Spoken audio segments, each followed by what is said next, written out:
Bismillahirrahmanirrahim. Assalamualaikum warahmatullahi wabarakatuh. Hai teman-teman, kembali lagi di video pembelajaran dasar-dasar pemrograman Python bersama saya Nasrul. Pada video kali ini kita akan mempelajari tentang fungsi atau metode. Setelah kita mempelajari dasar-dasar pemrograman seperti variabel, lalu struktur kendali, looping, dan lain sebagainya, pastinya kita sudah bisa membuat program Python yang sederhana. Tetapi teman-teman, tahapan itu belum terstruktur atau yang disebut dengan unstructured programming, karena semua programnya ditulis dalam satu tempat. Agar lebih terstruktur, rapi, dan nanti membagi tugas dari masing-masing kode program, maka teman-teman kita buatkan prosedur atau fungsi atau metode. Dengan demikian nanti tidak dibuat dalam satu file kode programnya, dibagi-bagi, di-sharing, dan nanti lebih struktur dan rapi.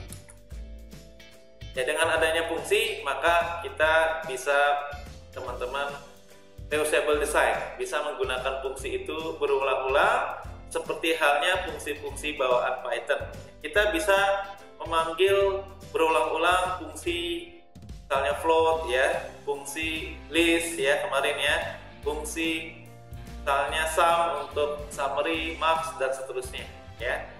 Dengan adanya fungsi, sekali lagi nanti kita bisa memanggilnya berulang-ulang atau yang disebut dengan reusable design. Kita sudah sering menggunakan fungsi-fungsi bawaan dari Python. Oke, bagaimana caranya membuat fungsi sendiri? Jadi fungsi itu ada dua macam, fungsi bawaan defined by system dan fungsi yang kita akan buat sendiri. Fungsi yang kita akan buat sendiri nanti diawali dengan keyword def ya. Lalu setelah itu nama fungsinya, setelah nama fungsi tanda buka tutup kurung. Ya, nanti di dalam tanda buka tutup kurung ada masukan atau argumen atau parameter yang nanti kita sesuaikan parameter atau argumennya ada berapa. Pemisah antar parameter atau argumen nanti cukup dengan koma. Ya. Setelah kita membuat nama fungsinya, lalu memasukkan parameternya, untuk blok fungsinya nanti diawali dengan tanda titik 2. Di pemrograman lain, teman-teman, blok fungsi diapit oleh tanda buka tutup kurung berawal ya. Namun di dalam Python cukup titik 2, tapi bodi fungsinya nanti dia masuk satu indentasi atau satu tabulasi kali. Ya. Nanti teman-teman, fungsi itu ya, baik yang by system maupun yang by user yang kita buat sendiri ada dua macam. Yang pertama void, tidak mengembalikan nilai. Yang kedua return, yang ada nilai kembaliannya. Baik, parameter fungsi atau argumen nanti ada yang wajib diisi ketika kita buat sendiri. Nanti argumennya 1 kita harus isi 1, 2 harus isi 2 ya. Lalu bisa juga nanti argumen atau parameternya dengan keyword ya. Kalau sudah ada keyword, misalnya satu parameter atau satu argumen, maka ketika memanggil fungsinya tidak disebutkan argumennya atau parameternya, maka nilainya dikembalikan ke nilai keywordnya ya. Lalu teman-teman ada default, ini sama juga, ada nilai defaultnya. Optional itu nanti teman-teman hanya pilihan gitu ya. Lalu nanti terakhir dengan argumen, panjang argumennya sembarang gitu ya. Baik, ini contoh membuat fungsi buatan kita sendiri. Keywordnya adalah def ya, lalu spasi nama fungsinya, hitung umur. Di sini menerima satu parameter. Jadi fungsi bisa menerima parameter, bisa juga tidak. Di sini ada satu parameter tahun ini 2021. Nah, kita gunakan fungsi io yang sudah kita pelajari sebelumnya. Input nama siswa ya, nama siswanya nanti siapa disimpan oleh variabel nama. Tahun input ya, ini dikonversi ke tipe data integer ya. Nah, untuk menghitung umur, tahun ini yang ada di parameter fungsi dikurangi tahun yang kita masukkan tahun lahir kita. Kita cetak dengan format print. Siswa dengan nama string S, ya string, dan ini string ya, yang lahir pada tahun ini integer konversinya untuk inputan tahun, nanti umurnya berapa tahun. Di sini umurnya misalnya bertipe data float dengan mencetak 2 digit di belakang koma. Ketika menggunakan format print, maka gunakan persen, tidak menggunakan concat, lalu di dalam kurungnya masukkan variabel-variabel sesuai urutan yang sudah disebutkan. Ya, untuk memanggil fungsi, menggunakan fungsi cukuplah teman-teman ya. Panggil nama fungsinya apa? Hitung umur. Karena ini ada satu parameter, masukkan ya. Kalau 2 parameter, error. Kalau tidak ada, hitung umur buka tutup kurung, error juga. Karena ini fungsi parameternya wajib diisi ya. 1 ya, karena ingin menentukan umurnya sekarang berapa. Tahun sekarang 2021 dikurangi tahun lahir kita. Oke, kita buktikan di dalam source code kita menggunakan editor Visual Code. Nama latihannya latihan fungsi ya. Latihan fungsi 1 deh, boleh. Latihan ya fungsi 1.py. Baik, kita buat fungsi def, keywordnya def, spasi, hitung umur tadi ya. Hitung umur dengan menerima parameter 1. Tahun ini gitu ya. Nama variabelnya bebas, titik 2. Blok fungsi ditandai dengan titik 2. Kalau pemrograman lain buka tutup kurung kerawal. Nah, di Python teman-teman cukup dengan simbol titik 2, di enter. Body fungsinya nanti masuk 1 tabulasi ya, atau kalau spasi itu 4 spasi kurang lebih. Kalau di pemrograman lain nggak mesti masuk gitu ya, karena ada blok tadi buka tutup kurung kerawal. Di Python karena bloknya titik 2, nanti body fungsinya masuk 1 tabulasi ya. Kita masukkan nama gitu ya, lalu kita panggil fungsi input nama atau namanya siapa gitu ya, titik 2 ya, namanya siapa disimpan oleh variabel nama. Lalu teman-teman tahun lahir ya, ikuti slide boleh. Tahun lahir ya, nama variabelnya bebas teman-teman.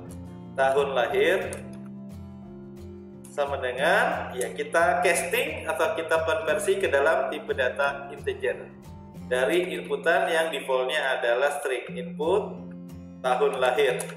Tahun lahirnya tahun berapa ya, kita bisa hitung. Lalu kita bisa menghitung umur teman-teman ya dengan cara tahun ini, tahun sekarang dikurangi tahun lahir. Nanti akan kecetak ya berapa tahun umurnya gitu ya. Baik teman-teman, ini masih gelombang warna kuning yang artinya belum dipakai, tidak error ya. Sekarang kita akan pakai fungsi tersebut, dicetak ya. Print dengan format print yang sudah dipelajari pada video sebelumnya ya. Misalnya siswa, keterangannya bebas, bernama string S ya. Ini string ya, persen %S string ya. Lahir tahun, string integer ya, persen %I ini integer. Lalu nah ini saya geser dulu sebentar. Berumur berapa tahun gitu ya, tahun. Nah teman-teman, ini persen, misalnya nanti umurnya menggunakan float atau integer juga boleh, karena sama-sama integer ya, integer dikurang integer ya. Lalu ya kalau menggunakan format print tidak menggunakan concat koma, langsung kita masukkan variabel-variabel sesuai urutan. Pertama namanya dulu disimpan oleh variabel nama, tahun lahir disimpan oleh variabel tahun lahir, lalu umur disimpan oleh variabel umur. Persen dahulukan dengan format printnya persen, buka tutup kurung, kita gabungkan di situ. Pertama variabel nama, kedua variabel tahun lahir, ketiga variabel umur. Nah gitu ya, atau ini nggak muat ya, saya enter ke bawah ya, ini umur.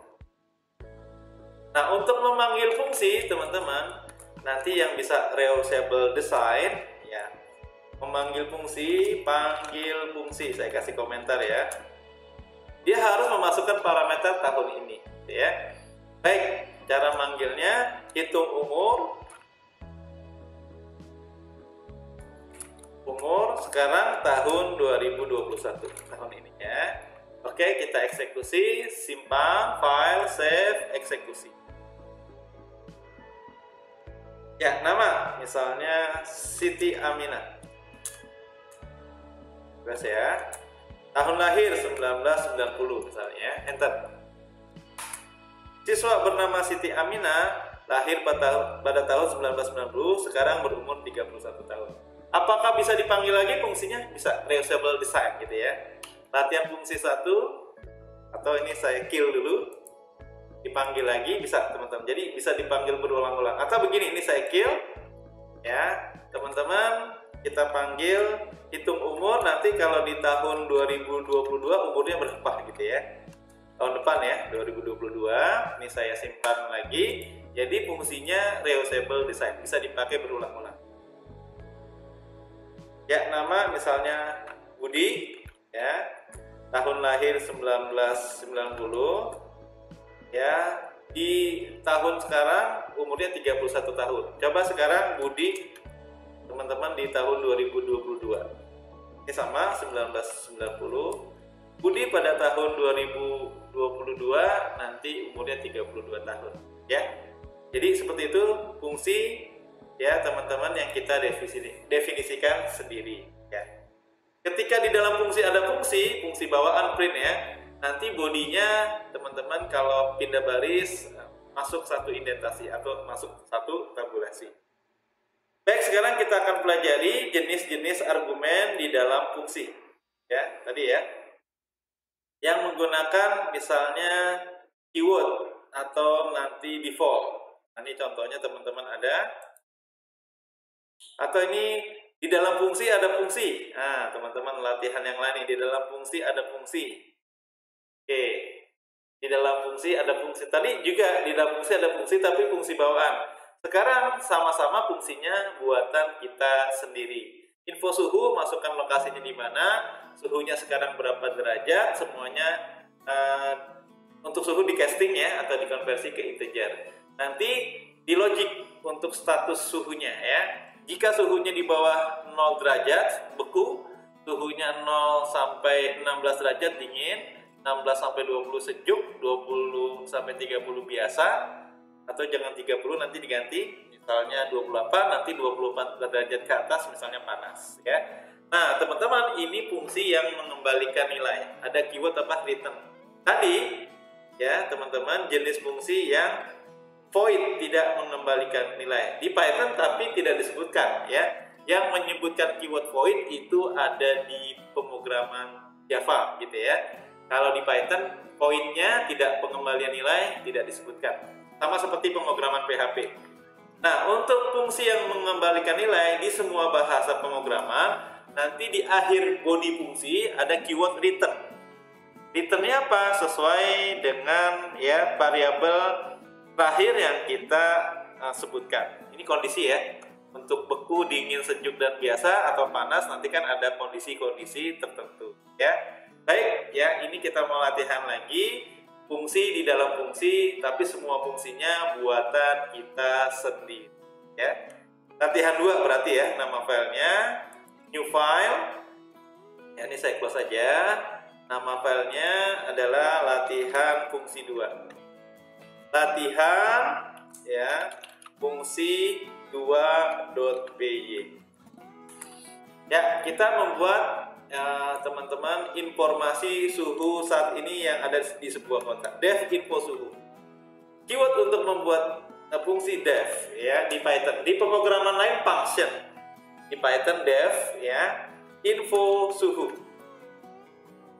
Buka tutup kurung. Nah, setelah mau nama fungsinya, teman-teman, ini tidak menerima parameter, ini tidak menerima ya parameter, ya nggak apa-apa. Nanti memanggil fungsinya tanpa parameter. Titik 2, ya kita masukkan kotanya sekarang ada di mana atau lokasi ya. Ya boleh, nama variabelnya bebas, lokasi sama dengan kalau ingin di casting ke string, teman-teman silakan str gitu ya. Namun by default inputan itu tipe datanya string, jadi nggak perlu di casting lagi atau nggak perlu dikonversi lagi ya. Langsung aja berarti input. Ya, sekarang lokasinya ada di mana? Lokasi. Ya, lokasinya ada di mana? Lalu masukkan suhu saat ini. Suhu, besaran suhu ya. Nah, ini kita casting ke integer. Kita konversi ke integer dari inputan suhu yang diinput. Ya, karena by default string ya, teman-teman. Besaran suhu. Di dalam slide keterangannya ya, masukkan suhu. Atau suhunya berapa gitu ya, titik 2. Biar rapi. Di situ di latihan ada backslash T, tabulasi ya, sebelum titik 2. Ya. Oke, satu-satu aja karena satu kata ya. Baik teman-teman, nah sekarang kita ingin menentukan status dari suhunya atau kondisi dari suhunya gitu ya. Kondisi atau status ya boleh, status misalnya def status. Jadi kemarin ada istilah nested loop, sekarang ada istilah nested function ya. Di dalam fungsi ada fungsi nested status gitu ya. Sama teman-teman, ini tanpa parameter, tidak menerima parameter statusnya. Oke, baru kita logic dengan conditional if ya, karena if-nya masuk ke dalam fungsi status maka dia masuk tabulasi sekali body fungsi dari status ini.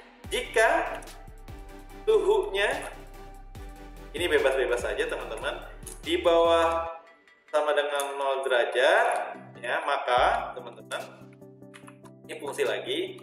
Nah, kalau cuma satu statement bolehlah di sampingnya ya teman-teman. Kalau di slide kan di bawahnya ya, kondisinya beku. Nah, sekarang untuk menghemat baris saya di sampingnya nih ya, kondisinya ya beku gitu ya. Boleh begini teman-teman, biasanya kita di bawahnya ya. Oke. Nah, yang kedua dan ketiga gunakan apa teman-teman? Elif. Elif suhunya di antara lebih besar dari 0 tentu saja ya. And, nah gitu ya. Suhunya sampai berapa derajat dikatakan dingin. Boleh ikut slide atau tidak ya. 16 derajat, lebih kecil sama dengan 16 derajat. Ini dingin sekali nih ya, dingin ya. Oke, ini titik 2 ya. Biasanya di bawah, kita di sampingnya. Maka kondisinya dinyatakan dia sangat dingin. Ya, 0 derajat ya. Sampai 16 derajat. Ya, oke. Selanjutnya, teman-teman, kondisi ketiga misalnya sejuk. Berarti di atas 6 derajat. Ikuti aja ya, teman-teman ya. Nah, terakhir nilainya berapa? Lebih besar dari 16 derajat sampai ya misalnya dikatakan sejuk itu, ini bebas-bebas saja ya, sampai 20 derajat. Ya, kondisinya sejuk. Ya, atau mau diganti di sini 23, katakan ya bebas-bebas saja teman-teman ya. Lalu selanjutnya 23 ke atas sampai 29 gitu ya. Ini teman-teman kondisinya ya biasa-biasa saja. Tidak sejuk, tidak panas ya. Tapi teman-teman kalau sudah di atas 29 derajat misalnya, nah itu panas ya. Berarti sisanya apa teman-teman? Else. Else titik 2 kondisinya panas. Ya, kondisinya sama dengan panas. Ya, gitu ya teman-teman ya. Lalu teman-teman di return. Lalu teman-teman terakhir di return di bawahnya. Returnnya di mana? Ya sejajar dengan conditional if. Di return teman-teman kondisi. Oke ya. Jadi ini di dalam fungsi info suhu ada fungsi status gitu ya. Ada fungsi apa? Status. Oke, selanjutnya teman-teman, setelah itu kita cetak ya. Setelah itu kita cetak apakah nanti suhunya dingin, sejuk atau panas ya, tergantung lokasi dan suhunya saat itu berapa gitu ya. Nah, ketika ingin mencetak ya kondisi suhunya, panggil fungsi status yang sudah dibuat sebelumnya. Berarti teman-teman ya kita masukkan printnya ya di dalam fungsi info suhu sejajar ya dengan dem status ya. Baik, sama-sama berarti print kita cetak.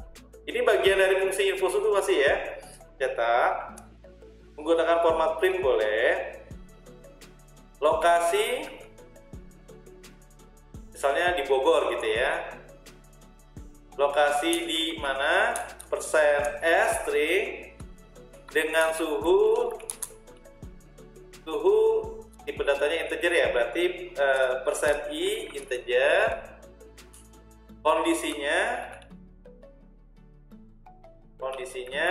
Kondisinya ini teman-teman string ya, beku, dingin, sejuk, biasa. Ini string berarti %s ya. Lalu tidak perlu format kalau menggunakan format print. Persen dulu, buka kurung, variabelnya mengikuti urutan yang sudah disebutkan. Lokasi di, nama variabelnya lokasi, oke, koma.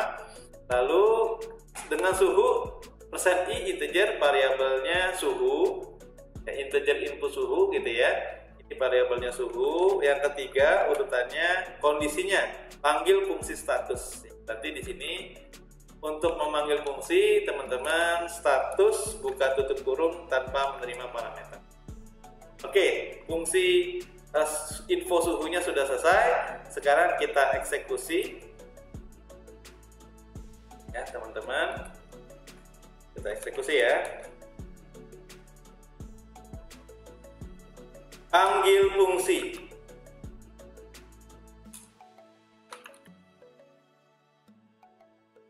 Apa nama fungsinya? Info suhu ya. Info suhu. Buka tutup kurung. Ini tidak menerima parameter. Simpan. Lalu kita eksekusi. Oke, lokasi misalnya di Bromo. Bromo ya. Suhunya misalnya 15 derajat ya. Misalnya ya. Kita enter. Ya, lokasi di Bromo dengan suhu 15 derajat, kondisinya dingin. Ya. Lalu kita panggil lagi, ya. Bisa manual manggilnya py latihan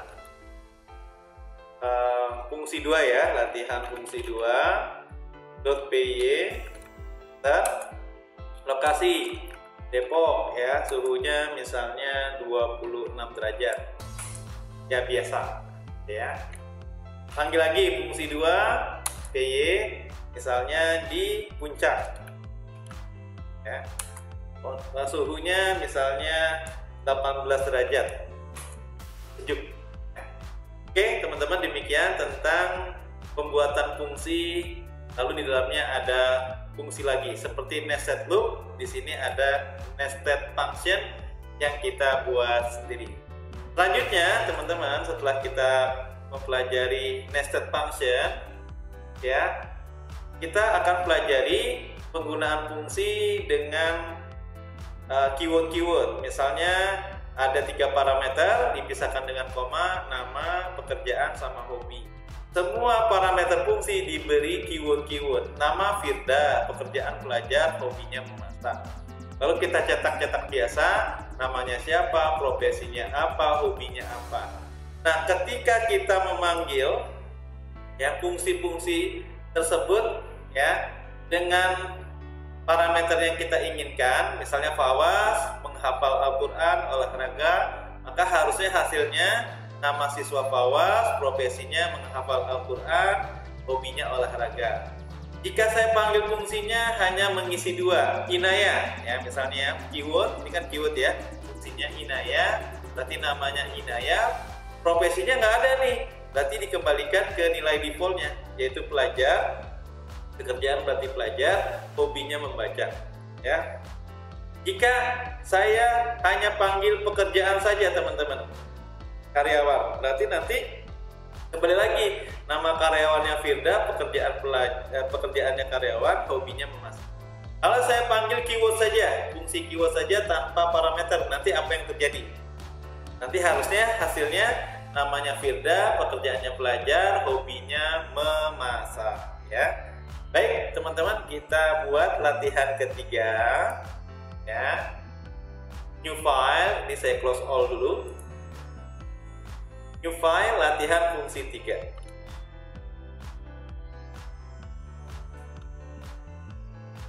.py. Ya, def keyword tadi ya, nama fungsinya ya. Sebenarnya nama fungsi bebas, keyword.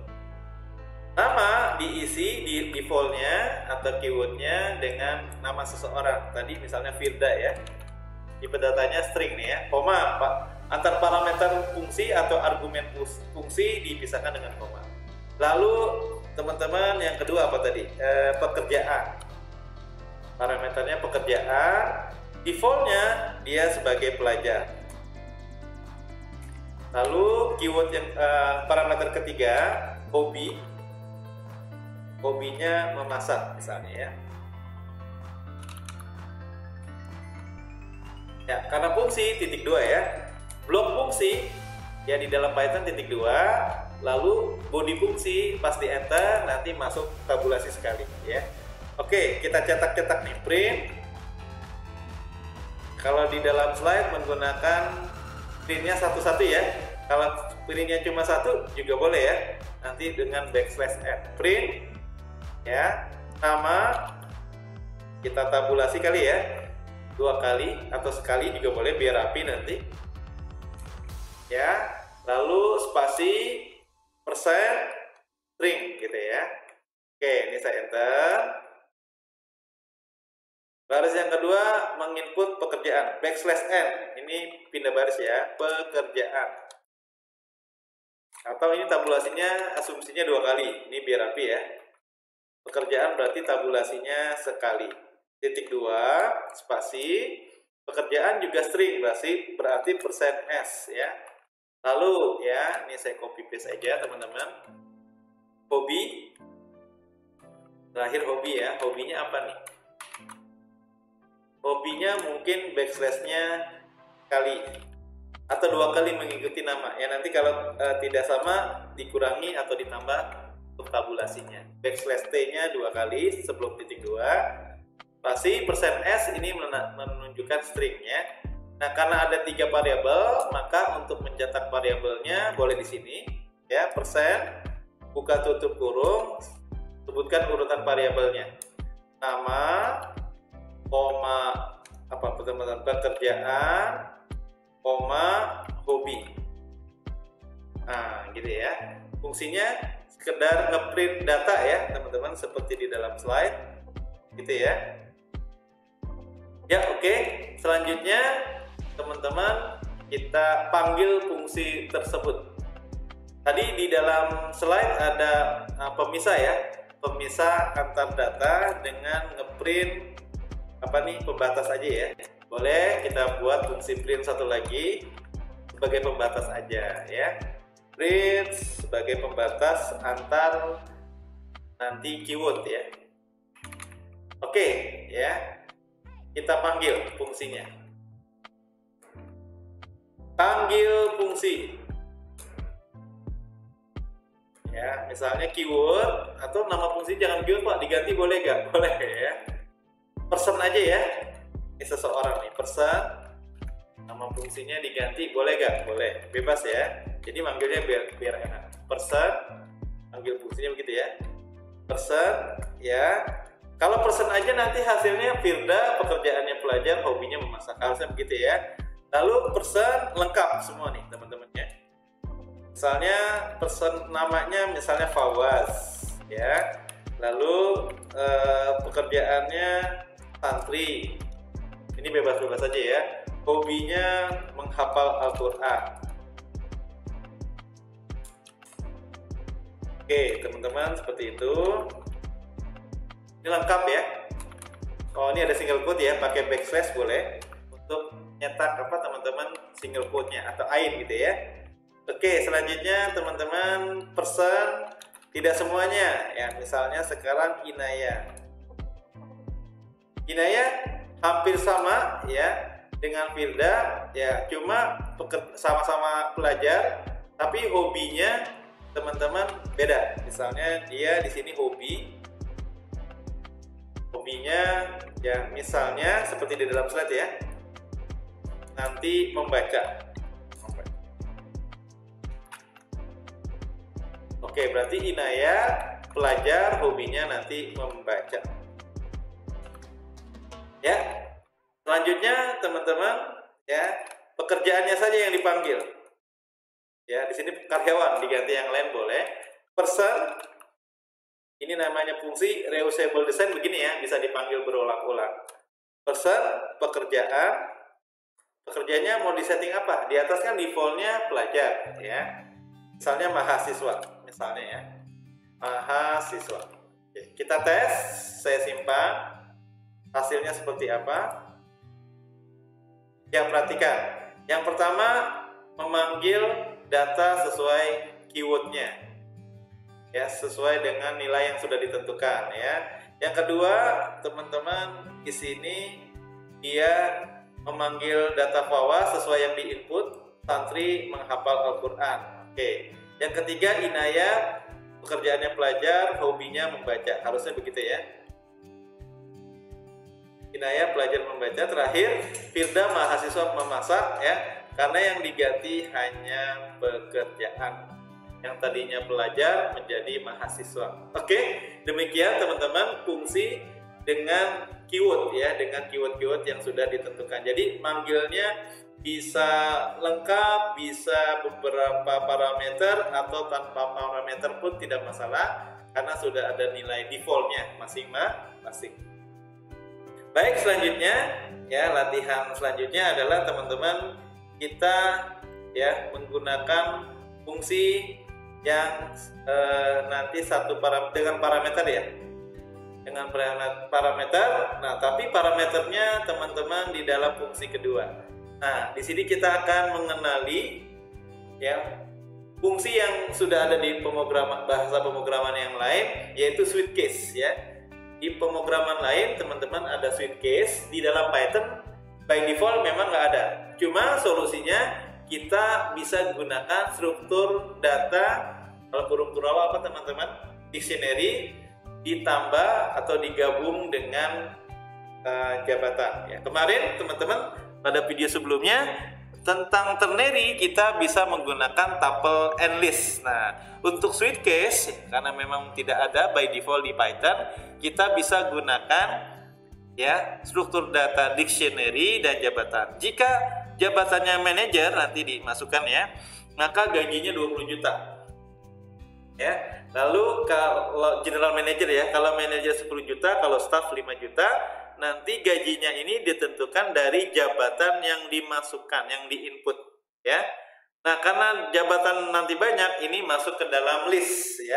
Ada general manager, ada manager, ada staff dan seterusnya. Kebetulan di sini baru 3, gitu ya. Baik, kita buat fungsi utamanya tanpa parameter. Nah, fungsi keduanya menggunakan satu parameter, lalu ada switch case menggunakan dictionary dan list, ya, yang ada di dalam Python. Kita sama-sama coba, ya. Dev hitung gaji. Nah, berarti fungsi keempat, gitu ya. Fungsi keempat, latihan, teman-teman, fungsi keempat. .py ini ada switch case, ya. Baik, kita kill dulu. Nama fungsinya dev hitung gaji tanpa parameter. Hitung gaji tanpa parameter. Kita input berapa nih inputannya? Ada 4, nama, jabatan, agama, sama jumlah anak. Nama, jabatan, saya buat variabel dulu, ya. Nah, lalu agama, lalu jumlah anak, ya. Oke, gitu ya.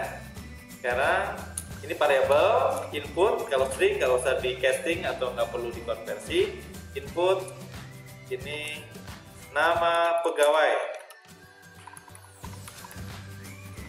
Biar rapi, kita kasih tabulasinya sekali sebelum titik 2, ya.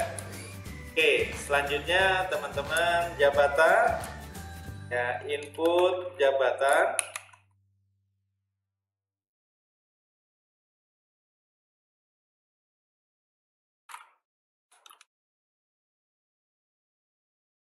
Sepertinya tabulasinya 2 kali nih, biar rapi, ya. Backslash-nya 2 kali, tabulasinya 2 kali, backslash-nya 2 kali, titik 2, ya. Ini nggak perlu di casting ya karena string ya.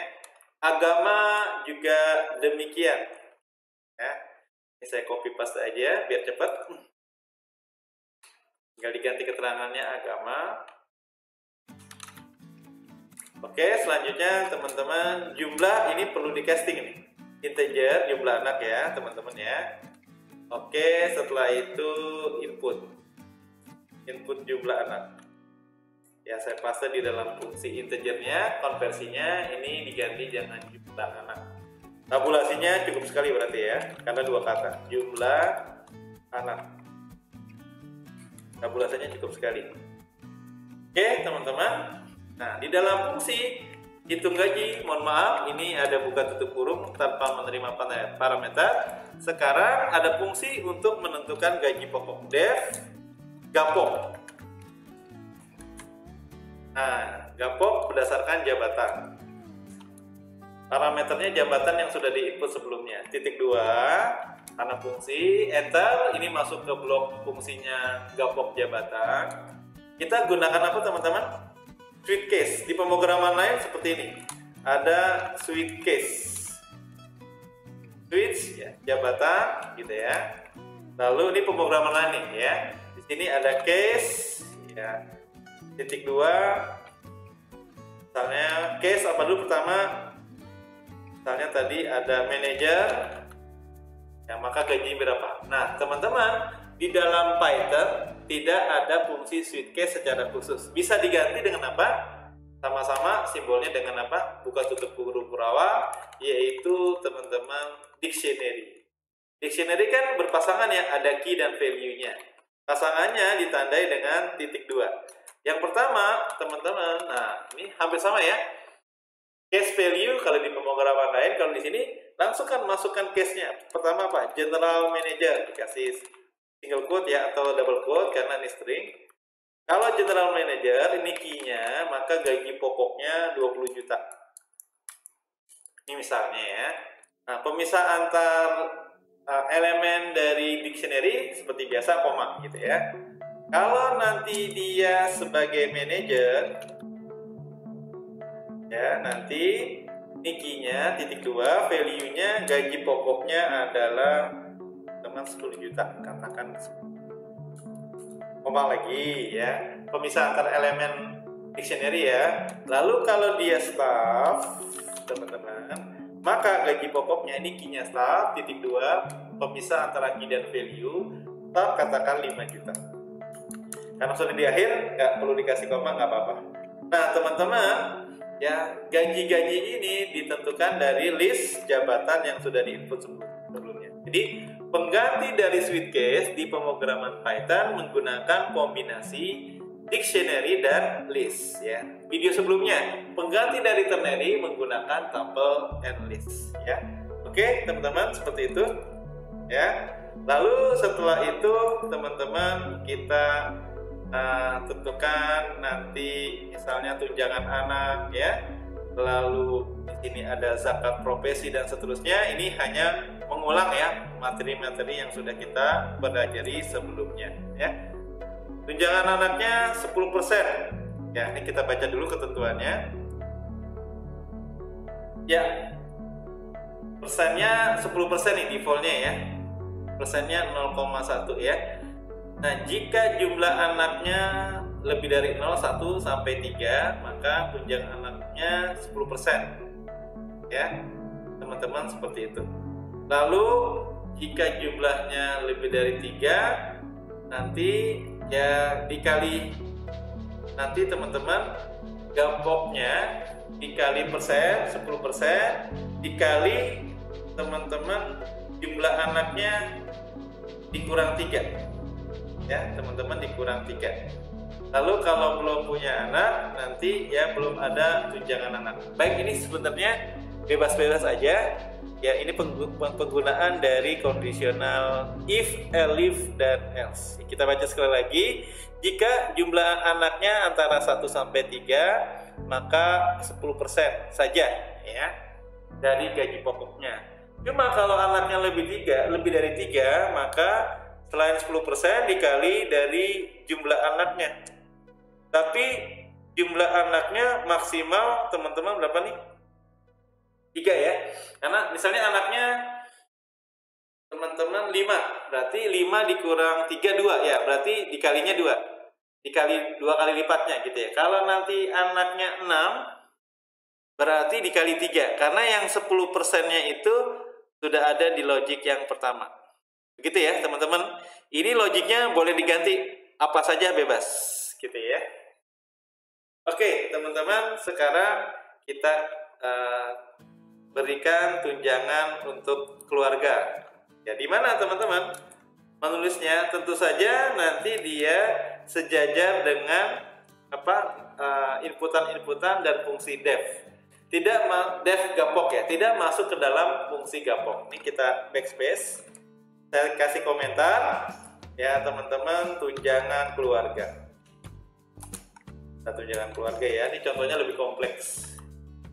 Apa logiknya? Kita define dulu variabel. Misalnya tadi tunkel ya, 10% berarti 0,1 gitu ya.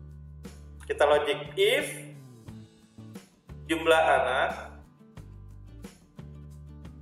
lebih besar dari 0 and apa teman-teman? And jumlah anaknya kurang dari 4, berarti 1 sampai 3 anak, maka titik 2 teman-teman, tunjangan keluarganya nih ya, tunjangan anak-anak di sini ya. Ya berarti ini persen ya teman-teman ya, variabelnya persen. Maka tunjangan keluarganya boleh di sampingnya.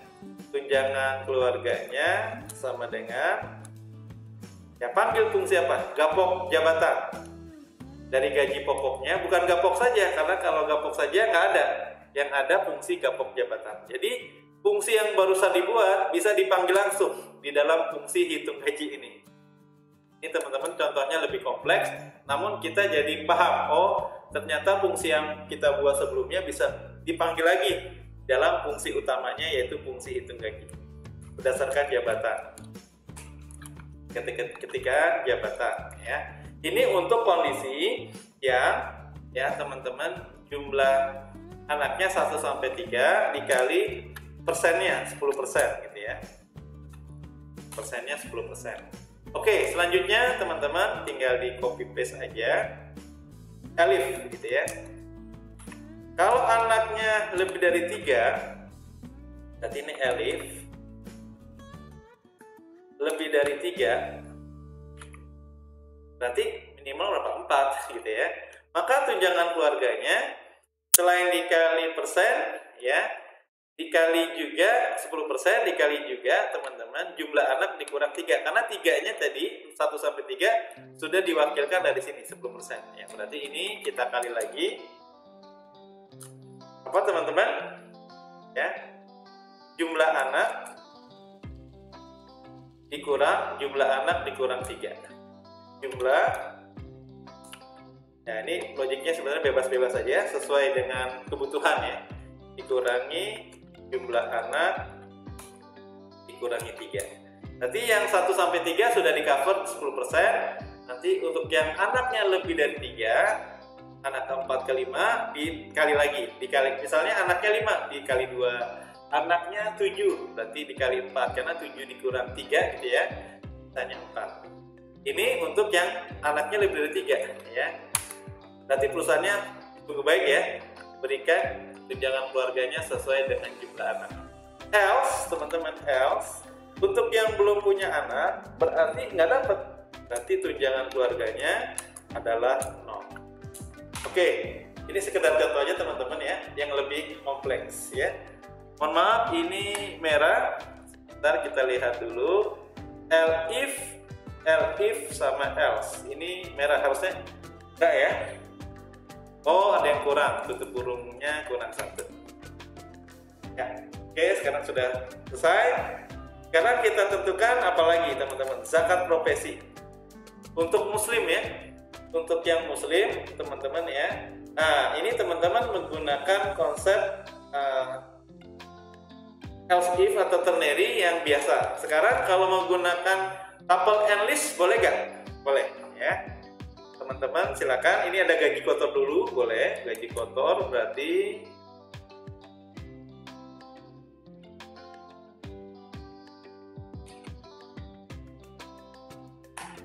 tunjangan keluarganya sudah dapat, ya. Gaji kotornya boleh, ini nentukan gaji kotor. Misalnya bruto, nama variabelnya bebas, atau gaji kotor. Apa rumusnya teman-teman? Gapok jabatan, gaji pokok berdasarkan jabatan,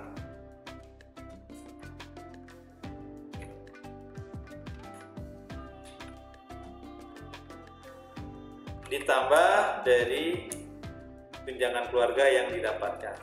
Kalau belum punya anak ya berarti nggak ada tambahan tunjangan keluarga ya. Baik teman-teman, itu untuk gaji kotor ya.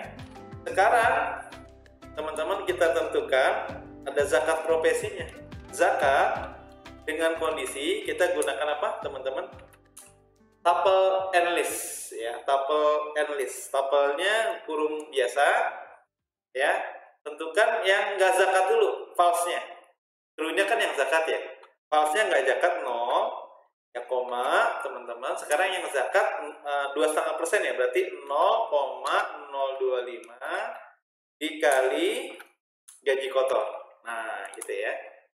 Kita buat dulu variabel gaji kotor biar kita di sini nggak membuat rumus gapok ditambah tungkel, gitu ya. Lalu dengan kondisi di list ya. Kondisinya apa teman-teman? Yang pertama di sini diminta kondisinya ya, agamanya Islam dan gajinya lebih dari 10 juta gitu ya. Gajinya lebih dari 10 juta. Ini cuma contoh aja ya. Zakatnya yang berzakat itu kalau gajinya 10 juta ke atas gitu ya. Kalau belum 10 juta atau kita kecilin dulu boleh. Misalnya minimal berapa teman-teman? 6 juta. Ya. Maka teman-teman 6 juta ke bawah nggak perlu zakat atau 0. Yang 6 juta ke atas nanti dia zakat 2,5%, ini zakat profesi. Tapi ada kondisi kedua, kondisi keduanya harus muslim.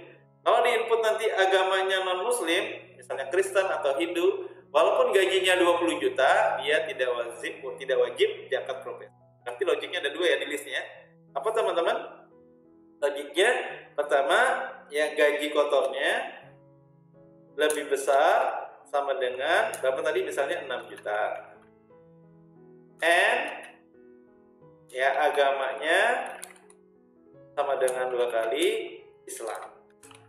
Jadi untuk zakat profesi ada 2 syarat. Jika gaji kotornya lebih besar dari 6 juta dan beragama Islam, maka ya teman-teman untuk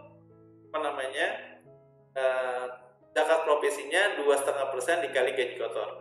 Tapi kalau dia muslim dan gajinya hanya 5 juta, misalnya staf belum punya anak kan 5 juta tuh ya, maka dia tidak wajib zakat profesi.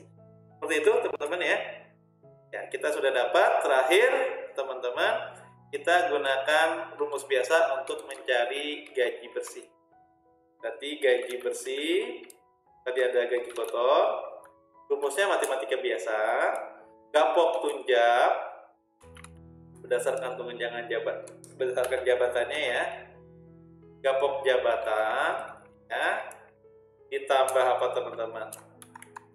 Ditambah tunjangan keluarga ya. Terusnya dikurangi zakat yang dikeluarkan. Oke. Ya, teman-teman, ini belum selesai, belum dicetak. Fungsi ini cukup panjang ya. Pertama menentukan gaji pokok, lalu menentukan tunjangan keluarga dengan berbagai kondisi, menentukan gaji kotor, menentukan zakat ya dengan tupel and list, atau di dalam pemrograman lain terkenal dengan ternary, lalu gaji bersihnya, jabatannya, tunjangan jabatannya ditambah tunjangan keluarga dikurangi zakatnya, kayak gitu. Ya, oke, teman-teman, selanjutnya kita cetak. Ya, cetak ya, print nama pegawai. Ya, satu tabulasi, ini biar rapi aja, titik 2, persen, spasi persen, ini string, Oke, ini saya enter ke bawah.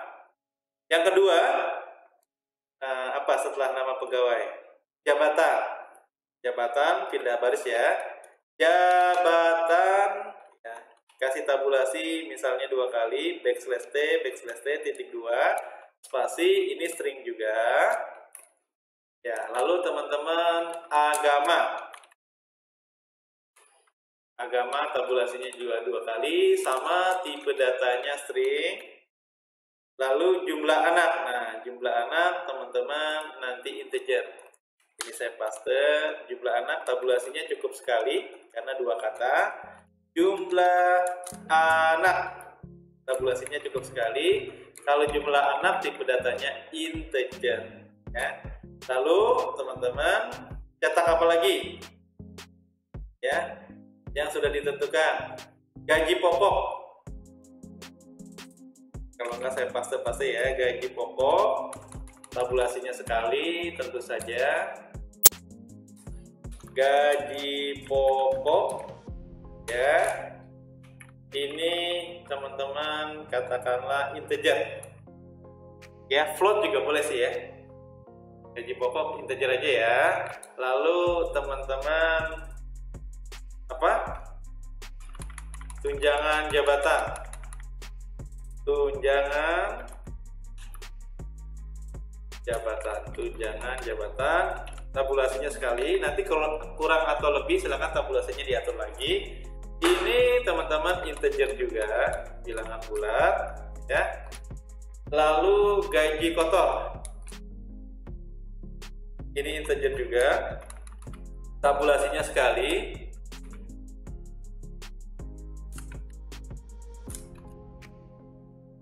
Lalu teman-teman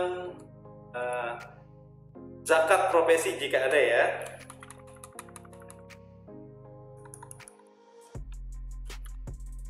Zakat profesi jika ada, kalau dia muslim dan gajinya lebih dari 6 juta, tabulasinya sekali saja. Ini integer juga.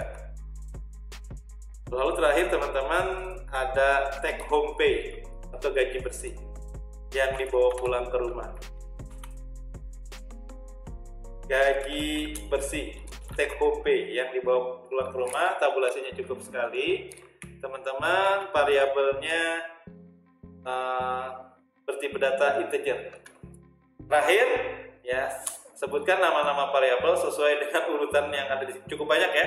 Persen dikurung teman-teman. Pertama variabel nama, kedua variabel jabatan, ketiga variabel agama sesuai yang di-define di atas ya. Terusnya jumlah anak variabelnya jumlah, jadi sesuai urutan. Koma, habis jumlah anak gaji pokok ya, gaji pokok teman-teman variabelnya bertipe data integer dari fungsi ya. Dari fungsi apa namanya? Gapok jabatan tanpa ada parameter 1, mohon maaf ya. Gapok jabatan ya, ini nggak muat ya, saya taruh di bawah aja deh ya.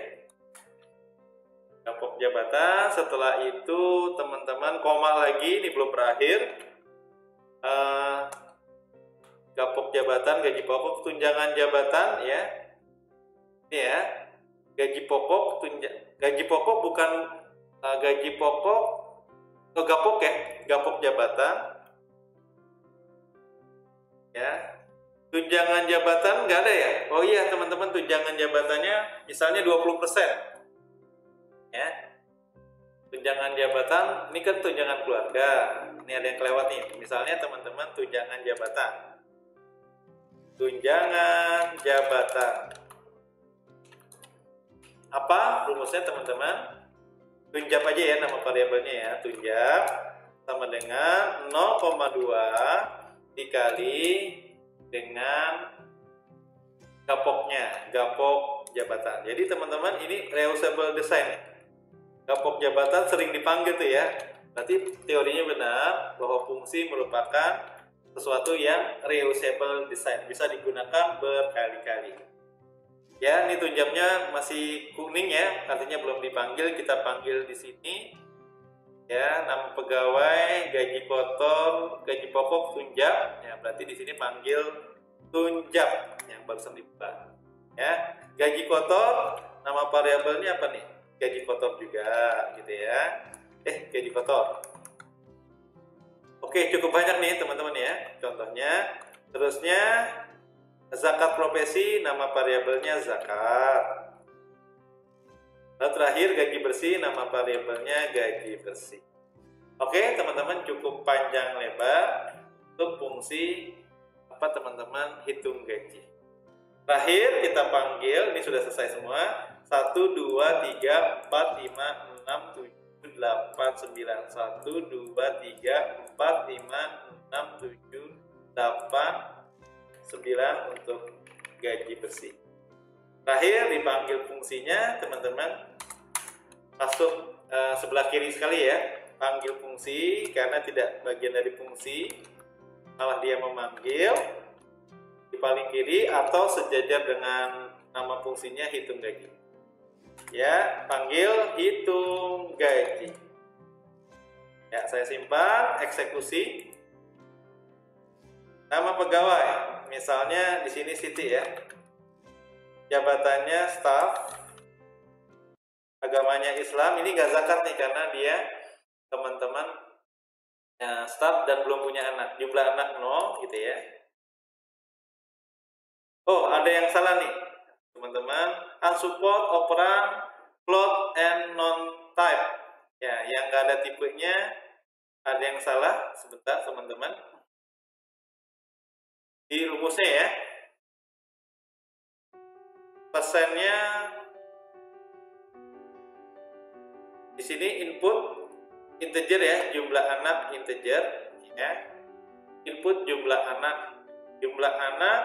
Nah, untuk jabatan ini berdasarkan jabatannya ini sudah pas ya untuk gapoknya.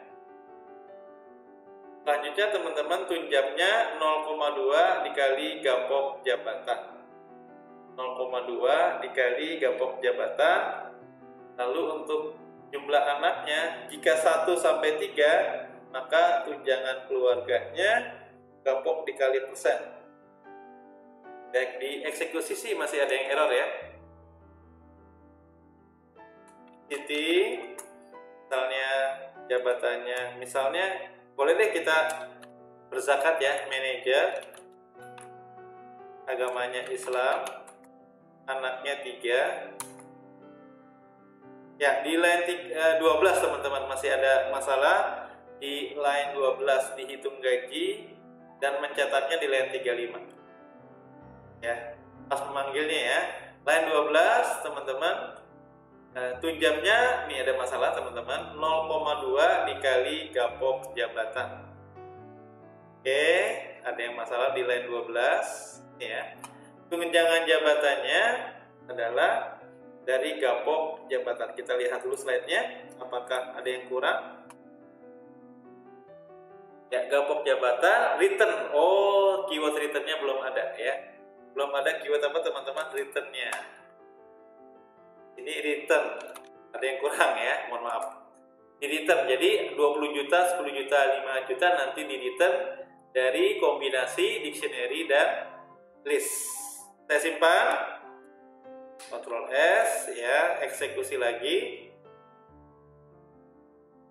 Nama pegawai misalnya Budi, jabatannya misalnya manajer, agamanya Islam, ini ada zakatnya ya, anaknya banyak lagi, berarti kan gajinya besar nih teman-teman ya. Enter, nah ini dia ya. Oh, tabulasinya nanti ditambah lagi ya, 3 ya, karena ada yang keterangannya panjang nih. Kalau enggak nih saya apa namanya di rename ya, biar tidak terlalu panjang. Oke, bisa ya teman-teman ya, ini keterangannya ada yang panjang nih. Tunjang gitu aja ya, tunjangan jabatan. Oke, saya simpan. Sekarang kita buktikan yang staff. Misalnya Mimin, jabatannya staff, agamanya Islam, anaknya belum ada, maka harusnya nggak zakat nih teman-teman ya. Oke ya. Sekarang kita tentukan lagi yang non muslim gajinya besar, misalnya gitu ya.